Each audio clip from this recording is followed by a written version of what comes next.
নমস্কাৰ বন্ধুসকল, আকৌ আপোনালোকৰ ওচৰলৈ মই লৈ আহিছোঁ কেইটামান সাঁথৰ।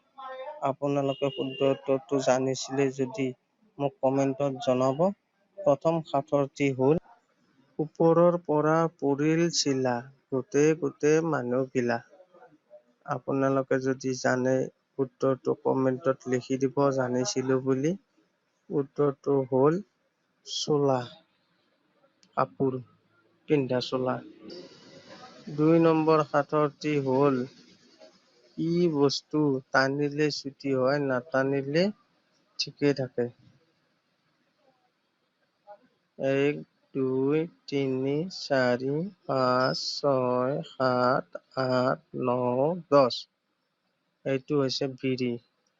এনেহেন সাঁথৰ পাই থাকিবলৈ আপোনালোকে মোৰ চেনেলটো ছাবস্ক্ৰাইব কৰি ৰাখক আৰু লগতে বেল আইকনটো দবাই ৰাখক, যাতে মই ভিডিঅ' আপলোড দিয়াৰ লগে লগে আপোনালোকে ভিডিঅ'সমূহ নটিফিকেশ্যন পাই যায়। 3 নম্বৰ সাঁথৰটো হৈছে, মাটিৰ তলৰ বগা বুঢ়ী,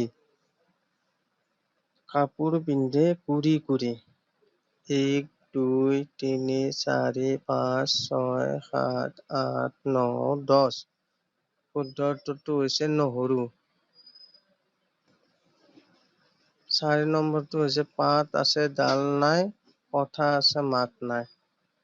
একদম শুদ্ধ উত্তৰ। আপোনালোকে চাগে জানে, যোনে যোনে জানে ইয়েছ বুলি কমেণ্ট কৰিব।